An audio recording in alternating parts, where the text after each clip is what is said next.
म आज department of इमिग्रेसनमा गएर आफ्नो भिजा एक्सटेन्सन गर्न गएको थिएँ। अब as a British passport holder मैले चाहिँ अब आफ्नो 1 महिनाको जुन स्टे थियो त्यो भन्दा बेसी बस्नुपर्ने भएर चाहिँ मैले आफ्नो भिजा एक्सटेन्ड गर्नु पर्यो। त्यही भएर म गएँ। 10 बजे अफिस खुल्ने रहेछ। म चाहिँ त्यहाँ 9:15मै पुगेको थिएँ। किनकि म बाहिर गएको थिएँ, उतैबाट बाटो परेको भएर अनि म कफी सफी खाएर वेट गरेँ।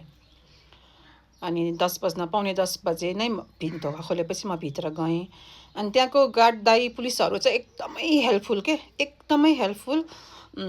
केही कुरा सोद्धा पनि एकदम पोलाइटली रिप्लाई दिने अनि हेल्पफुल पनि। अब केही कुरा सोद्धा नि राम्रोसँग हेल्प गर्ने। जे होस् न, मैले त्यति अब नेपालमा प्रायः जसो त मैले जति ठाउँमा पनि गएँ कति रुड होइन, अब इग्नोर गर्ने त्यस्तो भेटिरहेको थिएँ। त्यहाँ चाहिँ मलाई एकदमै राम्रो लाग्यो, एकदम हेल्पफुल लाग्यो। अनि काउन्टर 10 बजे खुल्छ भन्यो। 10 बजे खुल्छ भनेकोले अब वेट गर्नु पर्यो। अनि मेरो चाहिँ टोकन नम्बर 1 थियो कि फर्स्ट नम्बर है। अनि 3टा काउन्टर थियो। एकजनाले स्टार्ट गर्नु भइसकेको थियो काम, 10 बजे स्टार्ट भयो, त्यो पनि ठिक छ। अनि अर्को 2जना चाहिँ पछि आउनुभयो। उहाँहरूले चाहिँ एकछिन पछि मात्रै काम स्टार्ट गर्नुभयो, किनकि अब कम्प्युटर अन गर्दाखेरि टाइम लाग्छ। तर त्यहाँ काउन्टरमा चाहिँ ठ्याक्कै 10 बजे काम स्टार्ट भयो, जे होस् एकजनाले भए पनि है।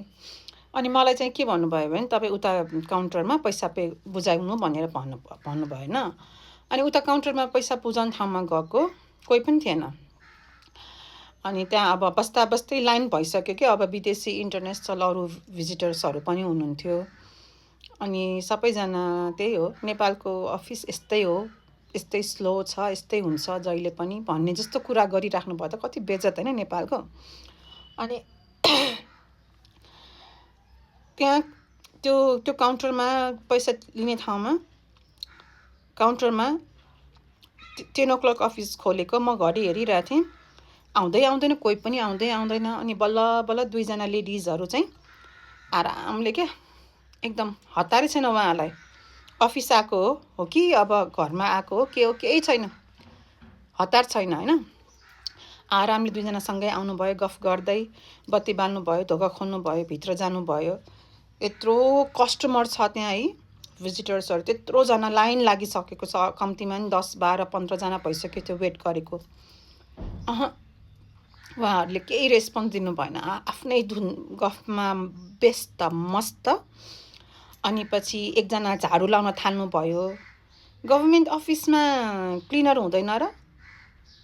उनीहरू पहिला झाडु लायो, अनि चेयरहरू मिलाउन थाल्यो होइन। अनि यताउता ड्यामडुम त्यहाँ अगाडि विदेशी। अब ल म त नेपाली हुँ, जस्तै भए पनि नेपाली हुँ, म बुझ्छु। तर विदेशीको अगाडि त एटलिस्ट थोडा भए पनि अलिकति भए पनि इटिक्विट देखाउनु नि। नो, बोलेको छ 2जना बोलेको छ। म घडी हेरिरहेको छु, 10-12मा एन्ट्री भएको अफिस पर्याङबाट बसेर मेरो नम्बर 1 टोकन मलाई सर्भिस दिँदा 10:20 भएको थियो है उहाँहरूको। I can understand, computer on हुनलाई टाइम लाग्छ। त्यस्तो टाइम लाग्ने चिजमा त 10-15 मिनट अगाडि आएर रेडी गर्ने हो नि होइन र? 10 बजे अफिस खुल्छ भने 10 बज्न 5-10 मिनट अगाडि आएर कम्प्युटरहरू सबै आफ्नो सिटहरू रेडी गर्ने हो नि त। कस्टमरको अगाडि झाडु लाउने हो त?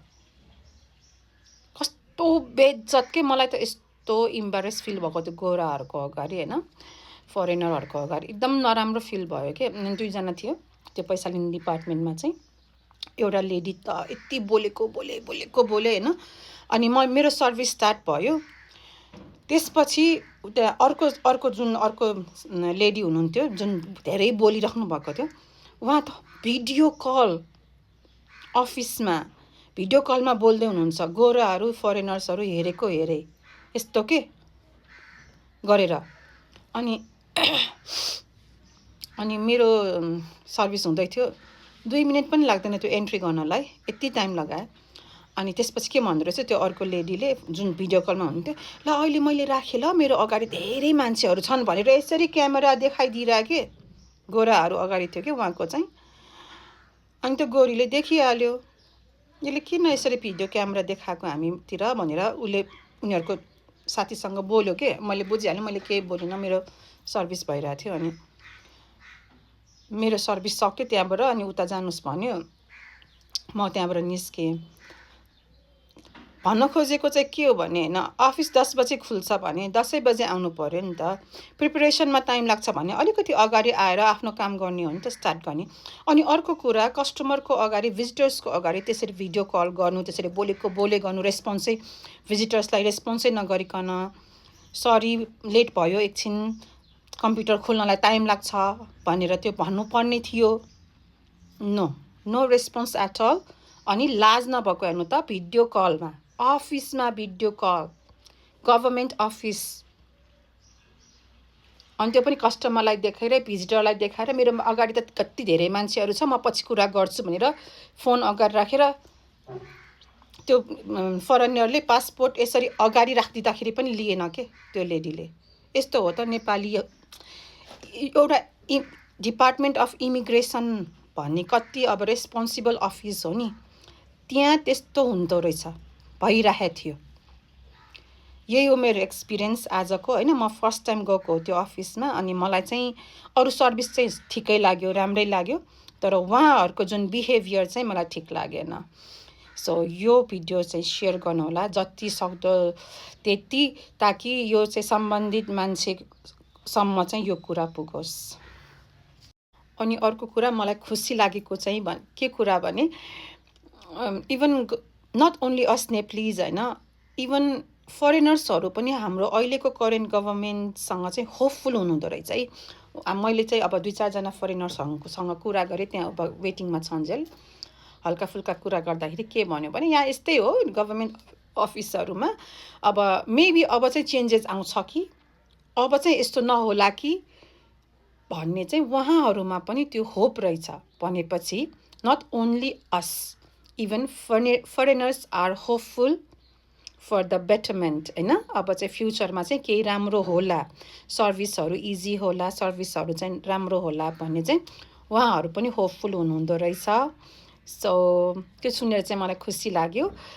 त्यही हो। अब अरू त अब गभर्मेन्ट अफिसहरूमा यस्तो सानोतिनो यस्तो कुराहरू भनेको त भइ नै हाल्छ, तर यस्तै सानोतिनो कुराहरूमा नै हामीले प्रोग्रेस गर्दै गयौँ भने सिस्टम राम्रो हुन्छ। एउटा सिस्टम चाहिँ बसाल्नै पर्छ होइन। त्यही भएर सिस्टम बनाउने र बिगार्ने हामी नागरिकमा नै हो क्या। कुनै पनि सर्भर, गभर्मेन्ट सर्भर होस् चाहे पब्लिक के अरे प्राइभेट सर्भर होस्, हरेकजनाले कोसिस गरेर नै सिस्टम बन्ने हो। नत्र भने माथिको मान्छेले मात्रै सिस्टम बनाएर सकिँदैन, तलदेखि नै सिस्टम बनाउँदै जानुपर्छ जस्तो लाग्छ मलाई चाहिँ। त्यही हो मेरो कुरा, मैले सेयर गर्न चाहेँ। त्यही भएर यो भिडियो चाहिँ जति सक्छ त्यति सेयर गरिदिनु होला।